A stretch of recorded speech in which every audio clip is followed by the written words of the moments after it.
एक गांव में एक गरीब ब्राह्मण रहता था। उसका एक पुत्र था जो बड़ा ही पापी और बड़ा ही दुष्ट था। बड़ा ही पापी था, बड़ा ही दुष्ट था और कभी भी प्रभु के नाम का सुमिरन नहीं करता था। बार बार उसके पिता के बोलने के बाद भी महाराज वो कभी राम नाम का सुमिरन नहीं करता था। जब भी पिता कहते बेटा राम का नाम लिया करो तो बोलता मैं क्यों लूं। ऐसा महाराज बार बार पिता को बोलता। पिता बड़ा दुखी रहने लगा कि मेरा बेटा नास्तिक है। पिता को बड़ा कष्ट था मन में। तो एक बार एक संत उस गांव में पधारे। जिस दिन संत पधारे उस दिन संजोग से बेटा भी घर में ही था। बेटा घर में था तो उन ब्राह्मण देवता ने बोला कि हे संत महाराज, मेरा पुत्र बड़ा ही पापी है, बड़ा ही दुष्ट है, मेरी बात भी नहीं मानता, मेरी बात भी नहीं मानता। और तो और महाराज कभी प्रभु का नाम भी नहीं लेता। बोलने से बोलता है मैं क्यों प्रभु का नाम बोलूं। ऐसा कहता है कि मुझे उससे क्या मिलेगा। तब संत महाराज बोले अच्छा तुम्हारे बेटे को बुलाओ, मैं उससे थोड़ा वार्तालाप करना चाहता हूँ। संत के कहने से ब्राह्मण देवता ने पुत्र को बुलाया। पुत्र को बुलाया तो संत को देखकर महाराज उसके मन में कोई असर नहीं हुआ और संत को देखकर भी उसने प्रणाम नहीं किया। पर संत तो संत है, संत को किसी भी चीज का बुरा या अच्छा नहीं लगता, क्योंकि वो परमात्मा के नाम और परमात्मा से इतने जुड़े हुए होते हैं कि उन्हें मान अपमान का कोई भी लोभ नहीं होता है। ना उन्हें मान से कोई मतलब, ना उन्हें कोई लोभ से मतलब। संत तो संत हैं, उच्च कोटि के संत थे। इस कारण उन्होंने इस बात का भी बुरा नहीं माना। तब संत ने बुलाया बेटा इधर आओ। तो संत ने जब बुलाया तो संत के पास आकर खड़ा हो गया, पर फिर भी प्रणाम तक नहीं किया। तब संत मंद मंद मुस्काने लगे तो पूछने लगा कि महाराज आप मुस्का क्यों रहे हो, महाराज आप मुस्का क्यों रहे हो। ऐसा संत से पूछा तो संत ने कहा कुछ नहीं, मुझे बस यूं ही प्रभु की एक लीला याद आ गई जिस कारण मैं मुस्कुरा रहा हूँ। संत के मुस्कुराने के कारण को पूछकर बोला प्रभु की ऐसी कौन सी लीला थी और किस प्रभु की है। तो संत बोले कुछ नहीं, तुम्हारे मतलब की नहीं है, रहने दो। ऐसा संत ने महाराज जब कहा तो ब्राह्मण देवता भी बगल में खड़े थे। तो ब्राह्मण देवता कष्ट था मन में, जिससे बोल पड़े कि महाराज ये कभी भगवान का नाम तक नहीं लेता है, और तो और महाराज सारे इसमें दुर्गुण हैं। कभी भी ना भगवान का नाम लेता है, ना मेरी बात मानता है, ना अपनी माता की बात मानता है। संत ने कहा कोई बात नहीं, ये तो प्रभु की लीला है। प्रभु किसको कैसे और कब और कहाँ क्या देंगे, क्या करवाएंगे, ये कोई नहीं जानता है। कौन धार्मिक होगा, कौन अधार्मिक होगा, ऐसा कोई भी नहीं जानता है। लोग तो प्रभु से धार्मिक पुत्र ही कामना करते हैं, परंतु जिसके जैसे कर्म होते हैं वो वैसे पुत्र को प्राप्त करता है। तो संत महाराज उस ब्राह्मण के बेटे से बोले बेटा तुम राम बोलो। वो बोला मैं क्यों राम बोलूं। महाराज संत ने फिर कहा, बेटा तुम राम बोलो। तो बोला, मैं राम क्यों बोलूं? तब संत ने कहा, बेटा तुम राम बोलो। तो बोला, मैं राम क्यों बोलूं, मुझे क्या लाभ होगा?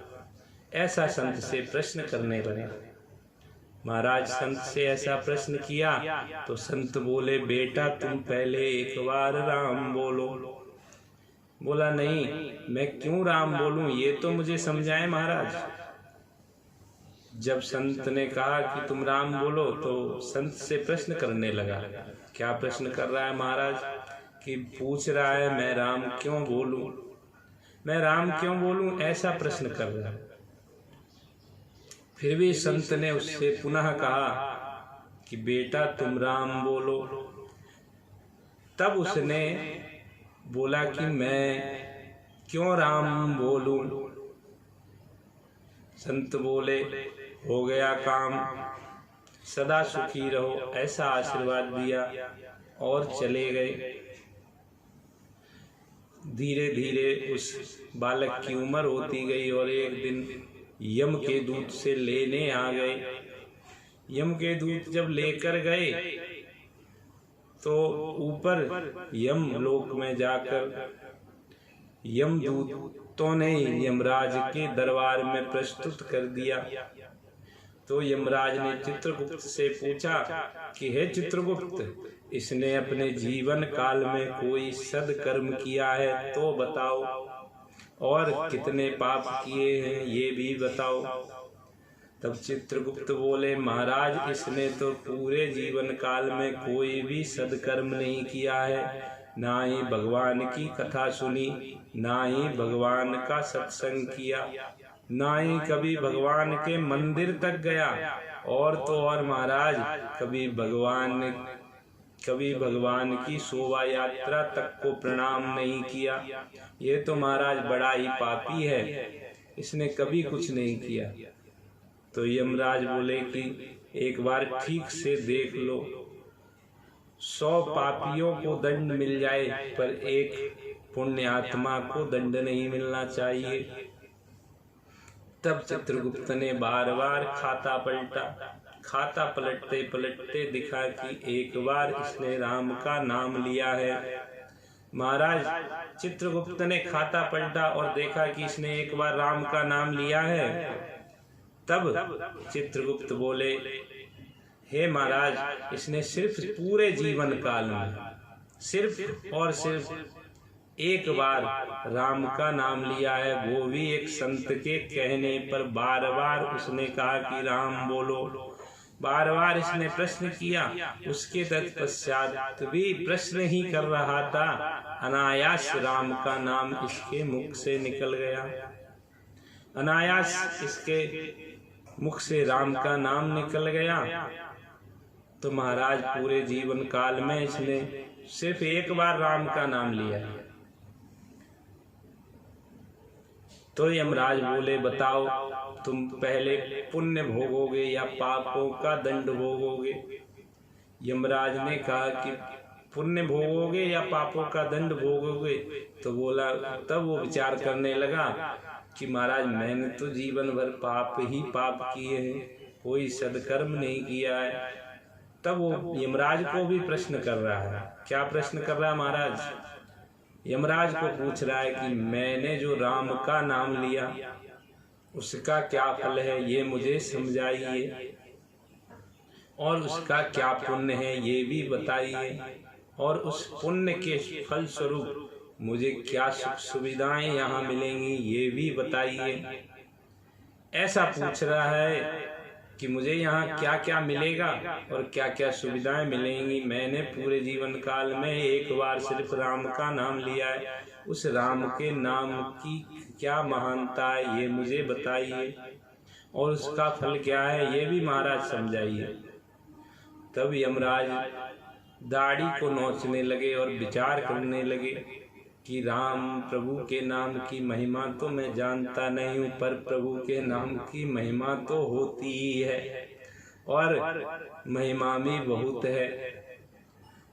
तब यमराज महाराज विचार करने लगे तो उसको बोले, अच्छा तुम चलो मेरे साथ, मैं अपने राजा इंद्र के पास तुम्हें ले चलता हूँ, शायद उनको प्रभु के नाम की महिमा का पता होगा, तो उनसे ही तुम्हें बात करवा देता हूँ और तुम समझ भी लेना कि प्रभु के नाम की महिमा क्या है। ऐसा जब यमराज ने कहा तो जाने के लिए तो तैयार हुआ, महाराज साथ जाने के लिए तैयार हो गया, परंतु क्या कहने लगा कि पहले मेरे लिए एक पालकी मंगवाओ, मैं पैदल नहीं जाऊंगा। ऐसा कहने लगा कि मैं पैदल नहीं जाऊंगा, मेरे लिए पहले पालकी लाओ। तब यमराज ने कहा अपने दूतों से कि जाओ एक पालकी लाओ, एक पालकी का प्रबंध करो। यमराज के सेनापति ने पालकी मंगवा दी। पालकी को उठाने वाले 4 काहर भी आ गए। वह पालकी में बैठ गया। पालकी में बैठने के बाद जैसे ही काहर पालकी उठाने लगे तो अचानक से बोल पड़ा, सुनो यमराज। यमराज बोले, बोलिए क्या कहना चाहते हो। तब बोला कि एक काहर को हटा के तुम पालकी में लग जाओ, तभी मैं चलूंगा। ऐसा कहने लगा कि तुम पालकी में लग जाओ, तब मैं पालकी में बैठ के तुम्हारे राजा इंद्र के पास चलूंगा। तब यमराज को तो फांसी थी, तो फांसी को निकालने के लिए यमराज महाराज स्वयं पालकी में लग गए और पालकी लेके इंद्रलोक चले जा रहे हैं। जैसे ही इंद्रलोक पहुंचे तो इंद्र ने देखा कि ऐसा कौन सा मनुष्य आ रहा है जिसकी पालकी स्वयं इंद्र। महाराज इंद्र ने जब देखा कि ऐसा कौन सा मनुष्य आ रहा है जिसकी पालकी स्वयं यमराज उठा रहे हैं, जैसे ही इंद्रलोक में प्रवेश किया, दरबार में पहुंचा, इंद्र सिंहासन पर विराजमान है। इंद्र सिंहासन पर बैठे हैं, अप्सराओं का नाच चल रहा है। तब इंद्र ने पूछा कि यमराज आप किसकी पालकी लेकर चल रहे हो। तो यमराज कहने लगे, महाराज एक मृत्यु लोक से प्राणी आया है और उसने पूरे जीवन काल में कोई भी सदकर्म, कोई भी धर्म, कोई भी दान नहीं किया है। सिर्फ और सिर्फ एक बार प्रभु राम का नाम लिया है और वह उसका फल भोगना चाहता है और पूछ रहा है कि राम प्रभु के नाम की महिमा क्या है, मुझे आप बताएं। सो मुझे मालूम नहीं था, इस कारण मैं आपके पास लाया हूँ। तो आप ही से समझाइए कि राम जी के नाम की महिमा क्या है। आप ही से समझाइए महाराज, राम जी के नाम की महिमा क्या है।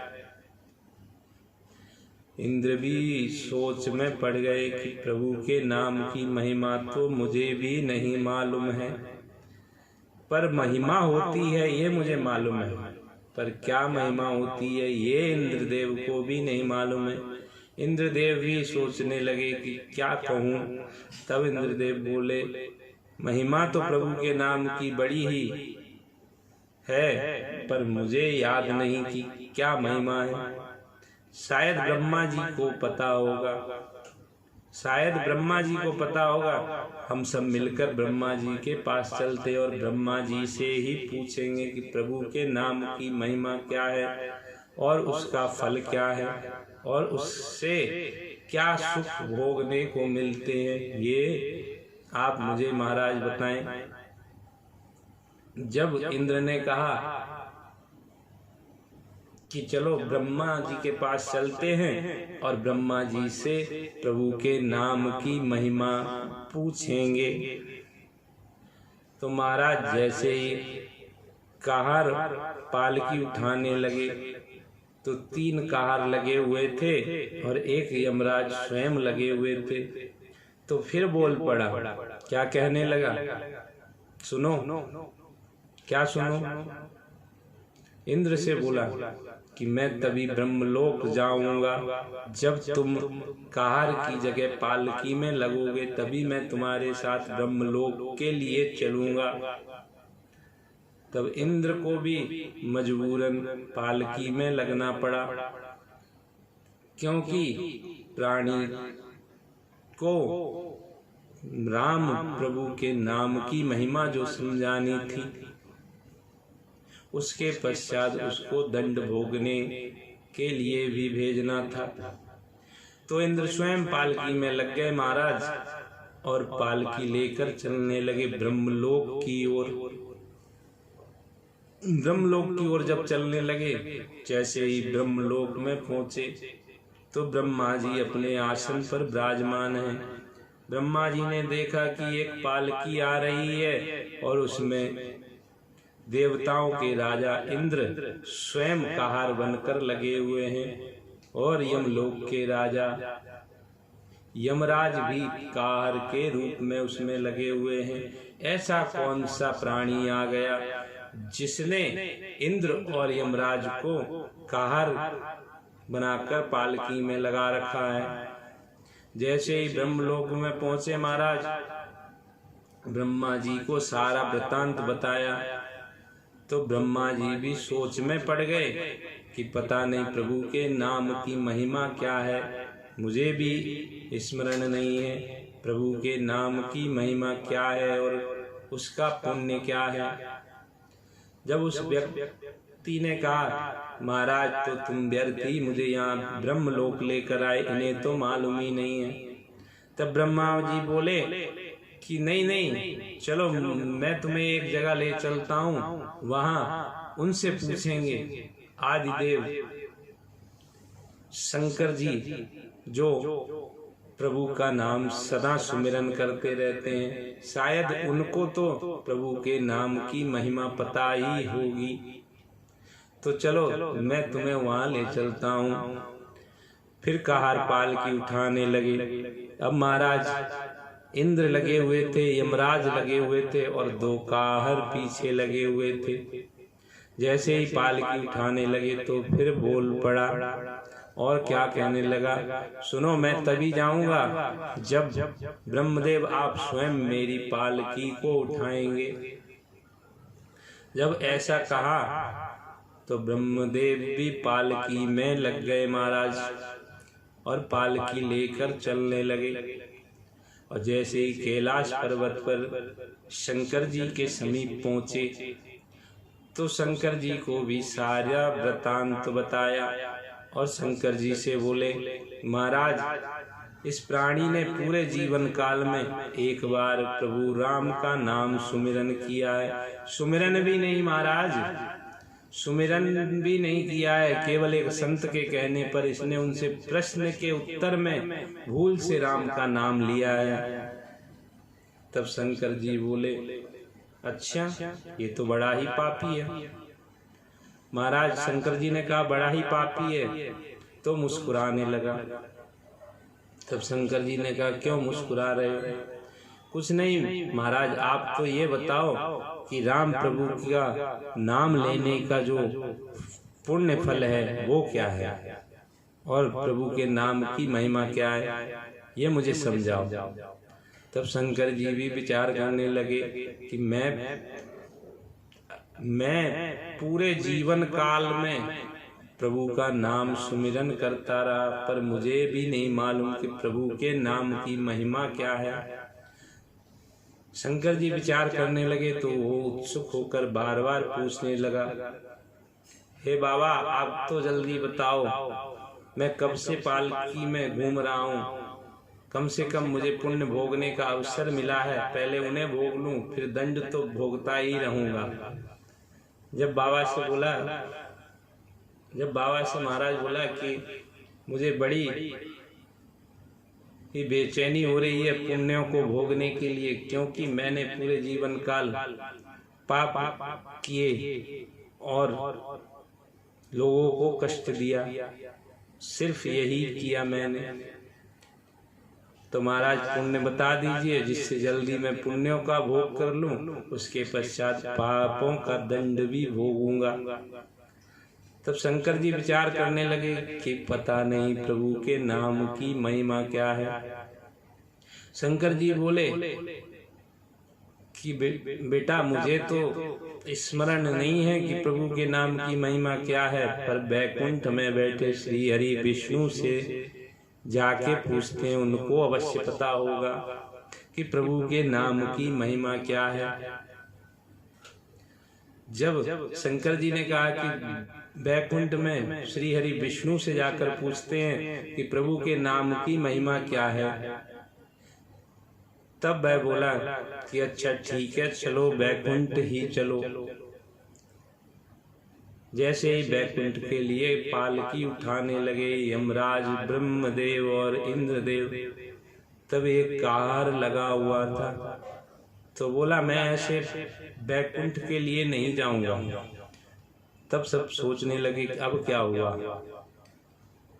जब महाराज ऐसा सोचने लगे तो उसको फिर पूछा कि अब क्या बात है। तो बोला शंकर जी आप स्वयं मेरी पालकी में लग जाओ, तभी मैं बैकुंठ को चलूंगा। तब भैया बैकुंठ जाने के लिए शंकर जी भी पालकी में लग गए, और ऐसे भी शंकर जी को भी बैकुंठ जाने की इच्छा हर समय बनी रहती है। शंकर जी हमेशा बैकुंठ जाने के लिए लालायित रहते हैं, सो शंकर जी भी स्वयं पालकी में लग गए। अब देखो एक बार सिर्फ पूरे जीवन काल में राम प्रभु का नाम लिया, महाराज पूरे जीवन काल में अनायास में एक बार राम प्रभु का नाम लिया, जिसके फलस्वरूप ब्रह्मदेव स्वयं उसकी पालकी को उठा रहे हैं, देवराज इंद्र भी लगे हुए हैं, यमराज भी लगे हुए हैं, और तो और बाबा भोलेनाथ भी लग गए और पालकी लेकर चलने लगे।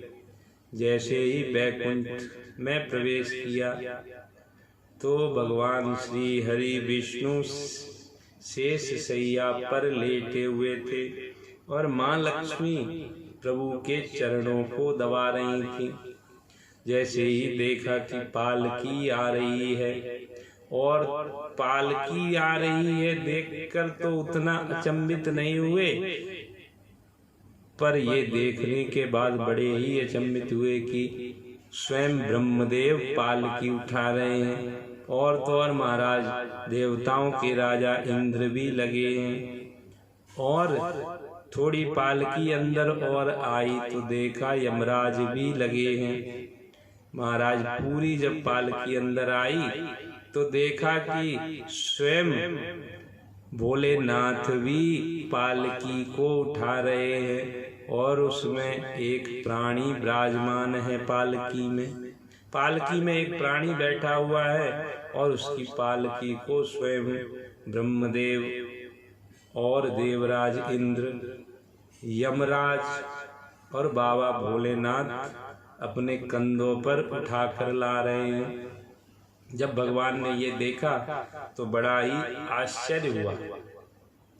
तब भगवान ने पूछा महाराज आप किसकी पालकी लेकर आ रहे हो, चारों लोग आप किसकी पालकी को अपने कंधों पर लिए आ रहे हो। तब ब्रह्मदेव बोले प्रभु ये प्राणी मृत्यु लोक से आया है, और इसने पूरे जीवन में पाप ही पाप किए हैं, अधर्म ही अधर्म किए हैं, दूसरों को कष्ट दिया है।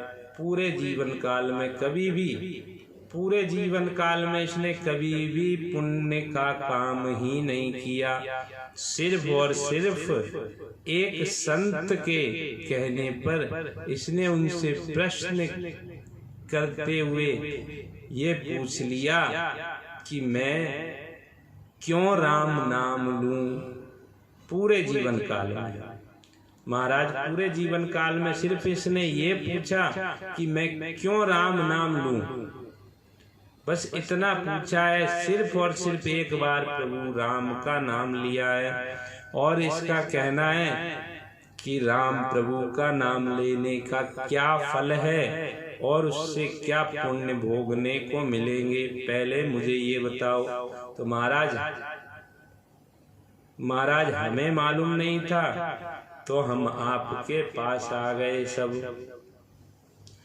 जब श्री हरि विष्णु ने पूरी बात सुनी तो बोले ब्रह्मदेव, तो कहने लगे ब्रह्मदेव, एक बार नाम लेने का इससे बड़ा फल क्या होगा। जिस व्यक्ति की पालकी में स्वयं बाबा भोलेनाथ लगे हुए हैं, और तो और ब्रह्मलोक के राजा स्वयं ब्रह्म लगे हैं, इंद्रलोक के राजा स्वयं इंद्र लगे हैं, यमलोक के राजा स्वयं यमराज लगे हैं। यही तो एक बार प्रभु का नाम लेने का पुण्य है। इससे ज्यादा पुण्य क्या है। सिर्फ एक बार नाम लेने का ये पुण्य है, जिसके फलस्वरूप आप लोग इसे अपने कंधों पर लेकर घूम रहे हो। प्रेम से बोलिए जय श्री राम, जय जय श्री राम। बोलिए राजा रामचंद्र की जय। बोलिए पवन सुत हनुमान की जय। बोलिए आनंद कंद गिरिजानंद की जय। बोलिए उमापति महादेव की जय। बोलिए अनंत बलवंत श्री हनुमंत लाल की जय।